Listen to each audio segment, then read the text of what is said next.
Assalamualaikum warahmatullahi wabarakatuh. Perkenalkan, nama saya Suri Hasnianti, NIM C1B022096. Saya berasal dari Prodi Ilmu Tanah, Fakultas Pertanian, Universitas Mataram.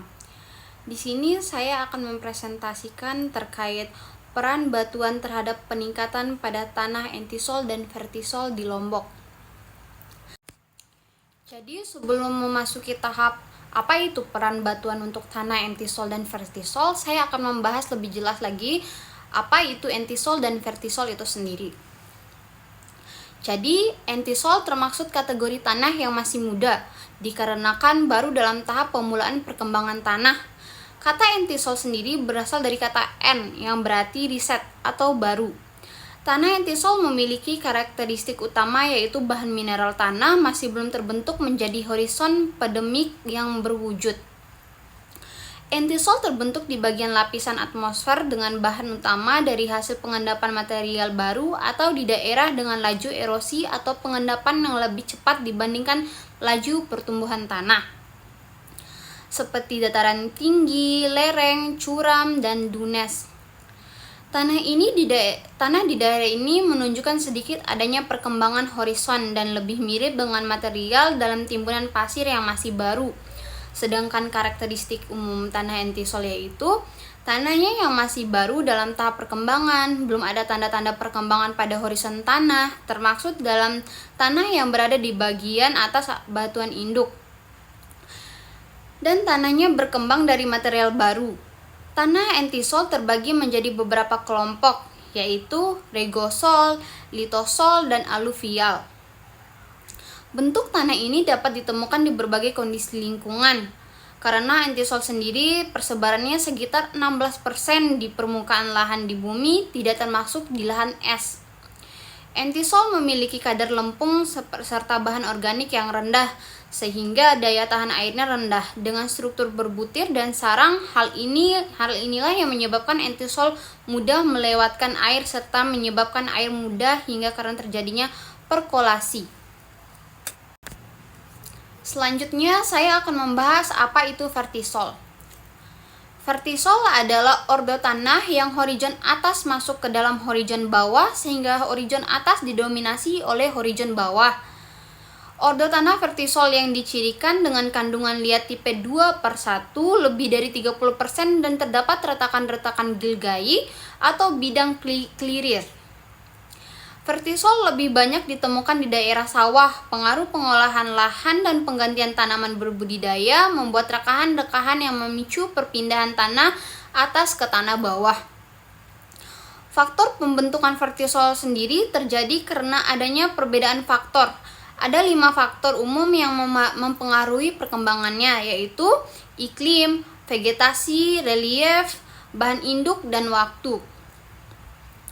Iklim sendiri yaitu perbedaan variasi musim basah dan kering yang jelas memacu pembentukan tanah vertisol. Sedangkan vegetasi yaitu umumnya terdapat di lahan budidaya seperti sawah yang ditanami oleh padi, gandum, legume, dan sorghum. Relief sendiri yaitu daerah yang memiliki lebih dari 5% menjadi wilayah dari vertisol dan terdapat gilgat atau cengkungan-cengkungan kecil. Yang selanjutnya yaitu bahan induk. Vertisol berupa sedimen yang didominasi liat smegdit, batuan metafort, dan vulkanit yang memiliki salt basah atau hasil pelapukan batuan yang mengandung smegdit. Yang terakhir yaitu yang kelima yaitu waktu. Vertisol berkembang pada langkas muda dan ditemukan di wilayah geografik tua. Vertisol memiliki beberapa ciri dan karakteristik khusus.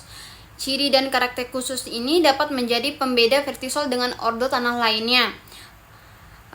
Ciri dan karakteristik yang pertama yaitu vertisol termasuk kaya kandungan liat yang tersebar merata pada setiap horizon, khususnya mineral liat montmorillonite. Yang kedua yaitu vertisol mengandung 30-90% liat montmorillonite yang memiliki perbandingan 2/1.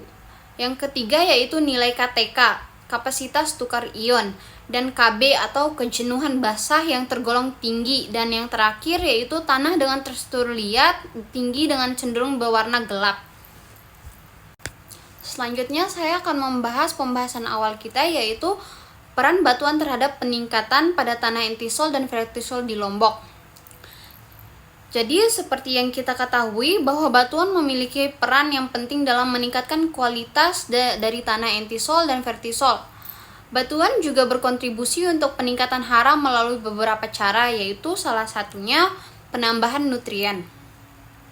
Penambahan nutrien yaitu batuan dan mineral dapat berisi nutrien seperti magnesium, iron, fosfat, potasium, dan kalsium yang penting untuk pertumbuhan tanaman. Penambahan batuan dan mineral dapat meningkatkan kandungan nutrien dalam tanah sehingga memungkinkan tanaman untuk tumbuh lebih baik. Selanjutnya yaitu pengaruh pada struktur tanah. Batuan dan mineral dapat meningkatkan struktur tanah dengan meningkatkan aksen air dan oksigen pada akar tanaman. Hal ini dapat membantu meningkatkan pertumbuhan tanaman dan meningkatkan kualitas tanah. Selanjutnya, pengaruh pada mikroba tanah. Batuan dan mineral dapat meningkatkan populasi mikroba tanah yang berperan penting dalam siklus nutrien dan pengendalian penyakit tanaman. Langkah selanjutnya yaitu penggunaan batuan dan mineral pada tanah entisol dan vertisol, yaitu salah satunya penggunaan batuan vulkanik. Batuan vulkanik seperti basal dapat berisi mineral seperti silika, potasium, fosfat, magnesium, iron, dan kalsium yang penting untuk pertumbuhan tanaman. Penggunaan batuan vulkanik dapat meningkatkan kualitas tanah dan meningkatkan pertumbuhan tanaman. Selanjutnya yaitu penggunaan batuan sedimen. Batuan sedimen seperti feldspar dan mika dapat berisi mineral seperti potasium, kalsium, koper, dan magnesium yang penting untuk pertumbuhan tanaman. Penggunaan batuan sedimen dapat meningkatkan kualitas tanah dan meningkatkan pertumbuhan tanaman. Selanjutnya yang terakhir yaitu penggunaan batuan karbonat. Batuan karbonat seperti dolomit dapat berisi mineral seperti kalsium dan magnesium yang penting untuk pertumbuhan tanamannya. Penggunaan batuan karbonat dapat meningkatkan kualitas tanah dan meningkatkan pertumbuhan tanaman. Sekian penjelasan dari saya. Ucapkan terima kasih, semoga bisa dimengerti. Mungkin segitu saja yang bisa saya jelaskan.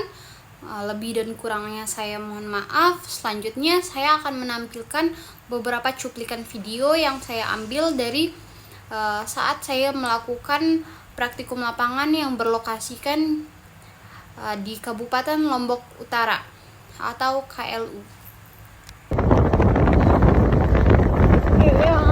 Mungkin 2 jam atau kurang. Mungkin saya jawabnya yang banyak ya. Gak apa-apa. Jadi yang memang nggak jelas, tolong tanyakan.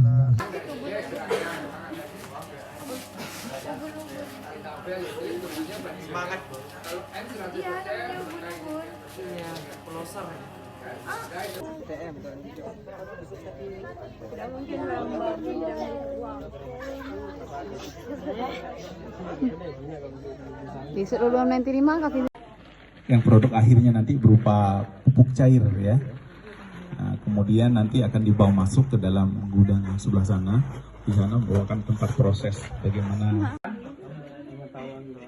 Di dalamnya ini ada as ini ya. As ini akan diputar. Itu dipasang stick yang tebal. Ya. Sticknya ini banyak, ini ada 16. Tahun 16 atau berapa lupa saya. Kemudian ini diputar. Nah, stick itu.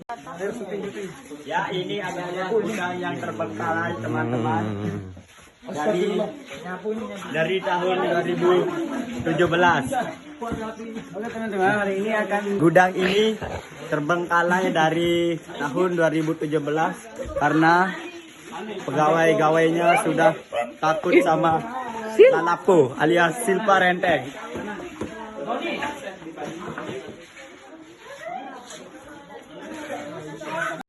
Intermittent ya, nanti setengah jam kita cabut dulu, diangkat, putar lagi. Jadi intermittent, berulang-ulang. Sehingga nanti optimal hasil.